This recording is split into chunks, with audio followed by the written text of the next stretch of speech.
దేశంలో ప్రతిష్టాత్మకంగా నిర్మిస్తున్న అయోధ్య మందిరం చాలా బ్రహ్మాండంగా చాలా పెద్ద ఎత్తున చేస్తూ ఉన్నారు.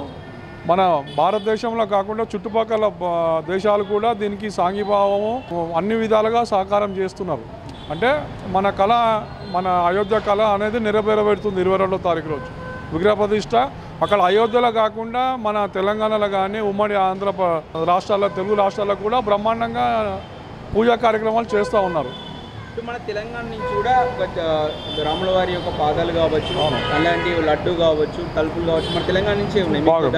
తెలంగాణ వాసిగా మీరు ఏమంటారు? అని మన గర్వకారణము. ఇప్పుడు భారతదేశంలో తెలంగాణ అనేది గర్వకారణంగా నిర్వహిస్తున్నాం, గర్వంగా ఫీల్ అవుతున్నాం మనం. ఎందుకంటే ఇక పక్కకే బోయినపల్లి నుంచే పాదుకలు అనేది వెళ్తూ ఉన్నాయి.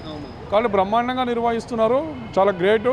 ప్రపంచవ్యాప్తంగా కూడా హిందువులకు ఒక మంచి గుర్తింపు వచ్చే అవకాశం. అవునవును, వాస్తవంగా ఇప్పుడు మన భారతదేశంలో హిందుత్వం అనేది పటిష్టమవుతుంది ఇక్కడ. అంటే మన యాక్చువల్గా మన హిందుత్వమే. ఇక్కడ కొంతమంది సెక్యులరిజం దాని చేసి సెక్యులర్ అంటారు, కానీ మన హిందూయిజం భరతుడు పాలించిన భారతదేశం కాబట్టి మనం హిందువుల భారతదేశం మనది. తప్పు. ఇప్పుడు కాంగ్రెస్ ఇప్పుడు వాళ్ళు ఏదో ఓట్ల గురించి వాళ్ళు అన్నీ చేస్తున్నారు తప్ప వాళ్ళకు కూడా హిందుత్వం ఉంటుందిగా బయట చెప్పుకోలేరు కొంతమంది.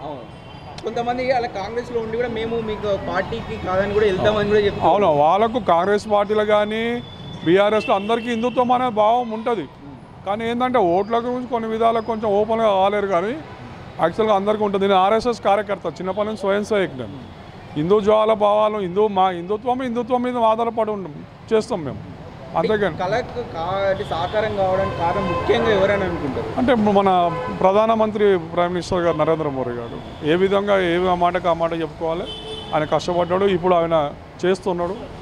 ఒక ప్రైమ్ మినిస్టర్గా మేము అతను భారతదేశ ప్రైమ్ మినిస్టర్గా మేము యాక్సెప్ట్ చేస్తాం. ఇక్కడ చూసి మీరు అంటే ఆర్ఎస్ఎస్ వాళ్ళు కాబట్టి ఒక మాట ఉంటుంది, ఇక్కడ శంకరాచార్యులు అని చెప్పేసి ఇక్కడ ఒక తక్కువ వాళ్ళకి సంబంధించినటువంటి వాళ్ళు ప్రతిష్ట చేయకూడదు అని చెప్పేసి ఒక ఆరోపణ. తప్పు. ఇప్పుడు మన ఎంతోమంది మహాపురుషులు కూడా దీని స్వాగతాలు మలుగుతున్నారు. మండే రోజు విగ్రహ ప్రతిష్టానికి వీళ్ళు ఒక్కరిద్దరు చెప్పినంత మాత్రాన కాదు కదా.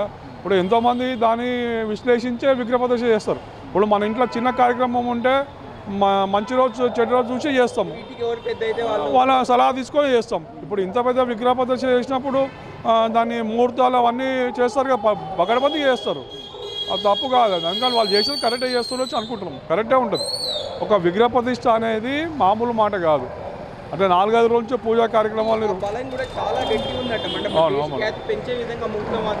బలము స్వామివారి బలం ఉంటేనే ఆ రోజు విగ్రహ ప్రతిష్ట అవుతుంది. మీకు తెలుసు ఎన్నో ఆటంకాలు వచ్చినాయి అయోధ్య విషయంలో.